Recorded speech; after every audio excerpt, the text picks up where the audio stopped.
Eu quero falar isso aqui também, olha. Quando a gente fala da graça e viver livre do pecado, você já falou que tem que ser enfatizado aqui. Não é agora a minha capacidade, algo que eu tenho a capacidade de fazer porque eu posso receber a graça. Mas na verdade é o Espírito de Deus em mim, fazendo o que eu não posso fazer. Isso aí, isso aí. Até o dia de Pentecostes, quando o Espírito Santo foi dado ao homem, sabe, batizando eles em Cristo e depois batizado com o Espírito Santo, não havia esperança para nós para fazer coisas certas, mas agora, como o Espírito Santo falou, não sou eu que vivo, mas Cristo vive em mim. E é isso que, sabe, os discípulos estavam aprendendo. Então, não estamos chegando com conhecimento, experiência e agora eu tenho habilidade, eu posso fazer. Não é nada disso. Mas é você se entregar constantemente ao Espírito de Deus, que somente é capaz de te ajudar com as suas enfermidades, suas fraquezas, seus pesos, seu pecado. E esse é o apoio que nós temos que ter. É onde nós devemos ir e que o Espírito Santo e a Bíblia nos ensina. Sim, você tem isso quando você coloca sua fé exclusivamente em Cristo e o que ele fez por nós na cruz. A cruz foi uma obra legal. É por isso que diz que a lei do Espírito e da vida em Cristo Jesus me libertou da lei do pecado e da morte. É uma lei, é uma obra legal. E quando esse preço foi pago, Cristo morrendo na cruz do Calvário, o Espírito Santo, que trabalha dentro dos parâmetros da cruz, então passa a trabalhar em nossa vida e em nosso coração. E ele só requer de nós que nossa fé esteja consistente em Cristo e na cruz, em Cristo e na cruz, em Cristo e na cruz, e mantida em Cristo e na cruz. Você tem que entender que todas as coisas que Deus nos dá só são possíveis por causa da cruz de Cristo. O Espírito Santo, quando a pessoa é salva, o Espírito Santo entra na vida deles e ele não vai embora. Quando damos um vacilo, fazemos coisas estúpidas, e glória a Deus porque ele não vai embora. E ele não vai mesmo não. Mas ele está lá por várias razões. Mas a razão principal para ele habitar em nossa vida, em nosso coração, é para tirar o pecado da nossa Com vida. certeza. Eu não estou falando assim, alguém perfeito sem pecado, né? Mas ensina que o pecado não deve dominar ninguém. E o negócio dele é tirar de nós toda transgressão, iniquidade, pecado, coisas erradas que você faz e por aí vai. É o que ele faz. Olha, não é algo. Às vezes nós temos uma tendência de deixar a impressão que se você colocar sua fé no lugar certo, bam, aí você fica perfeito. Isso é um processo para a vida toda, meu amigo. Algumas coisas vão sumir assim, ó.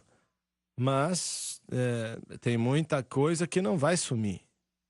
E aí a pessoa tem dificuldade. Eu estava lendo outro dia e eu não lembro quem era o irmão que escreveu. Ele falou que existem algumas coisas que os cristãos têm vitória imediatamente em cima daquilo. Para cada crente é diferente, né? Aí tem gente que tem uma vitória depois de um período de tempo. Eles têm dificuldade, talvez por vários anos. E então ele falou que existem alguns que lutam com algo que nunca venceram. Eu oro para que nada assim esteja em meu coração, na sua vida, porque eu creio que tem que ter vitória. Mas olha, eu estava lendo algo que o Kenneth Wuest falou outro dia e acho que ele está errado no que ele falou ali. Eu respeito a habilidade desse homem de interpretar a Bíblia, mas eu não acho que ele estava certo. Ele falou: quando você é salvo, que a natureza pecaminosa é quebrada e você não pode mais pecar. Eu não concordo com isso, não. Eu estava pensando, no momento que eu estava lendo, eu estava pensando em uma carta que o Jim leu no programa várias vezes aqui, sobre esse irmão por 11 anos, 18 anos, perdão. Olha para você ver, era álcool, hein? E a esposa dele falou que ele era salvo, cheio do Espírito, amava a Deus. Eu não duvido disso, não. Não duvido disso, não. E não conseguia vencer esse problema. Não conseguia.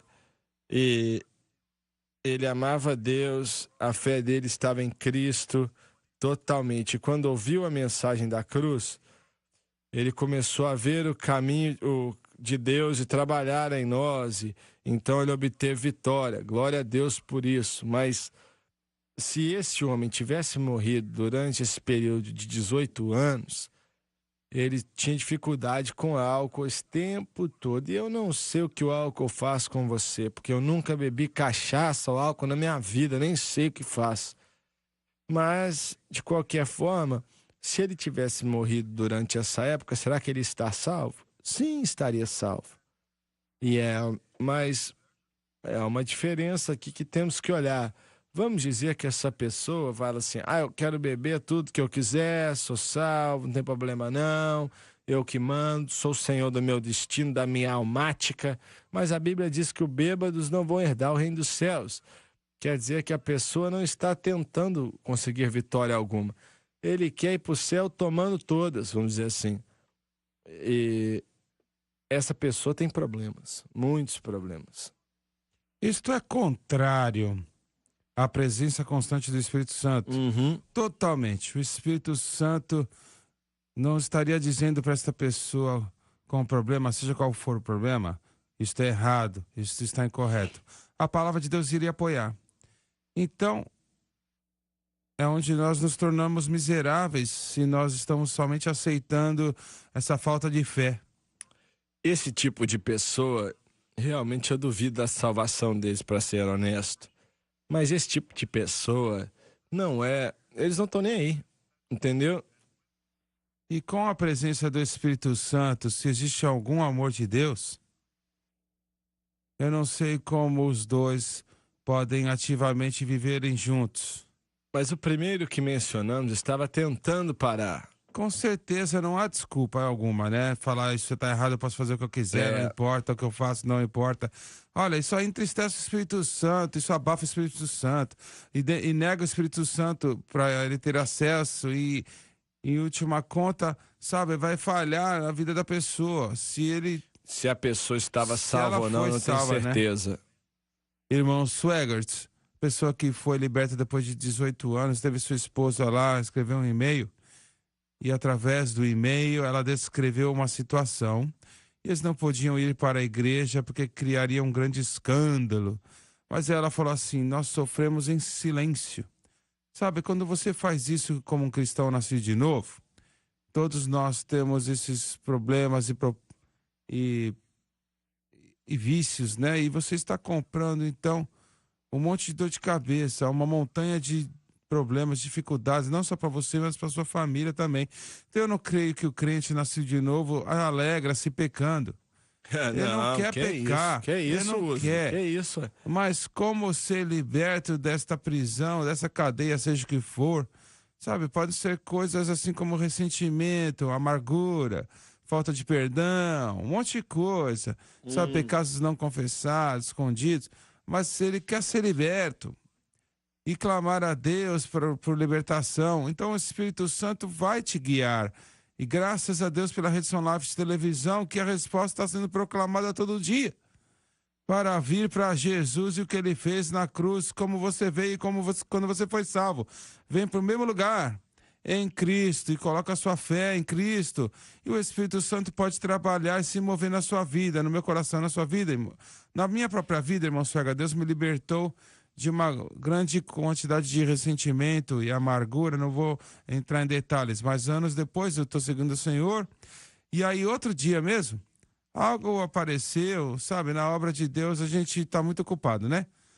Mas alguém fez alguma coisa e queriam pegar o meu tempo lá para fazer um negócio que eu pensei assim: eu estou muito ocupado com tudo isso. E uma raiz de ressentimento subiu contra aquela pessoa. E de repente, eu estou tentando justificar por que eu não posso fazer isto. Então, de repente, eu me lembro a oração do Senhor. Eu falo assim: Senhor, perdoa as nossas dívidas assim como nós perdoamos os nossos devedores. E eu parei